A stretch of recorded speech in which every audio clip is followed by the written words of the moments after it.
And welcome back from the break. I'm Mabel, Jong. You're watching live coverage of the World Healthcare Congress on WHCC TV.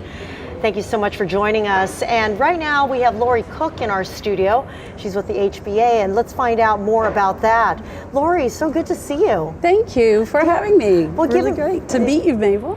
Well, give me an introduction to the HBA. Well, the HBA is an organization that's been around for over 40 years. So we're in our fourth decade of really advancing women that work in the healthcare and life sciences industry. So we're about 50,000 strong across the US, Canada, and Europe. And we really focus on moving more women through that talent pipeline through to C-suite and board leadership. Well, I was really encouraged to hear yesterday from someone from the National Institutes of Health that senior leadership there is all women, and in their cybersecurity department. Right. So that's very, very encouraging. Are you seeing other encouraging signs? Well, we are. You know, the statistics, if you get too deeply into them, can be quite depressing. They're talking, decades, if not a century, before we have gender diversity worldwide. However, I like to focus on the things where we are making good progress, and actually, healthcare as an industry is faring better than any of the other industries, as per the McKinsey study that was done last year. And faring better in what way? Well, having more women that make it all the way along to the C-suite. So something along the lines of, for healthcare, women entering in the entry-level workforce is around 74%. Unfortunately, by the time you get to the C-suite level, it's dropped more than 50%. It's around 34%. However, that's better than other industries, which are down into the teens, even lower teens, as to how many get through to the top level. So. And what do you suppose is driving the improvement there in healthcare? Well, I think healthcare does draw more women. So I think just in general, you have a really robust talent pool. The people that are coming into healthcare are much more highly qualified, educated. And when you are aware of those sorts of things, I think your socialization about what's expected, the levels of ambition, and companies that really want the best and brightest talent. So why work from 50% of the talent pool when you can fish from 100% of the talent pool?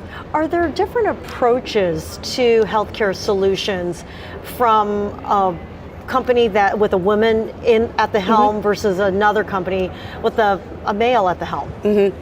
Well, the stats are quite interesting. Actually, when you have a woman that's on the chair of the board, they tend to find that those companies do better because the board is demanding of the whole C-suite versus when you have a woman in the CEO role. I mean, she has so many other things to do that she's running the company. So I think that observation of the larger context and the competitive nature has a very positive role model type influence. But regardless, more women at any role in the C-suite, but preferably in that P&L line role versus the support roles really does make a difference in terms of attracting talent that people look on your website. They look at who's on the leadership team, and when they see all white male leaders, they know that number one, it's probably going to be tough to get the role there. But once they do get the role, is that really the environment where they're the only woman at the table? Where they can thrive. Yeah, bring your whole self to work. Right. So that seems to support what you've said all along, that it's good business. This is a business issue to have more women involved at the higher echelons of a company, and not a gender equality issue. Well, this is not about fixing women. This is not a women's issue. This is about better business results. And the business case is incredibly strong, and the body of knowledge grows, with every week about the benefits that women bring to higher innovation, decreased risk, better financial performance. I mean, there's a whole array of things that women are bringing to the table. And if we sit back and look at there's something wrong with women, there aren't enough women at the table in terms of the leadership pool or whatever it might be. I don't think we're really looking at the environment that women are they bringing their whole selves to work, where they can really bring that more feminine leadership style, whether you're male or female. The feminine leadership style is definitely showing some benefits in terms of hearing more voices at the table, making people feel that they can have an environment that they want to stay and grow within that company. Aside from seeing more women leading companies, what else does the HBA support? Maybe perhaps more flexible work time, issues like that have always been discussed by human resources managers. That is true. I mean, it's been a long-standing conversation. One of the things that we range from the very hands-on support for acting as a supplement, if you'd like, to companies for professional development. So we have mentoring programs. We encourage sponsorship. We have 400 to 500 events every year that bring people together, because it's really important to not only continue your professional development at whatever stage you are.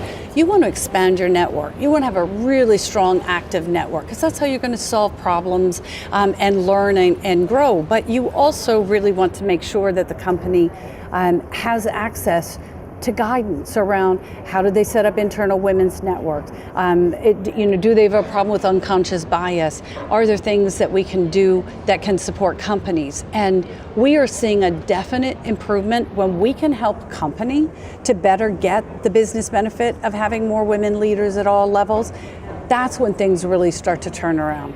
Because companies could spend a lot of money on a lot of different things and not see the results. So that's one of the things we've seen. So many things across companies. We're a great resource to help assist. All right, Laurie Cooke. May I ask you how you're finding the World Healthcare Congress this year? I've really enjoyed it. We've got top leaders here, really cross-functional, disciplinary type conversations going on. But my favorite is we had a dedicated female women's leader track. So I really give my kudos to the organizers for putting on such a great conference. Great feedback. Thank you so much. You're welcome. And thank you. We have many more interviews ahead of us, so don't go away and stick around.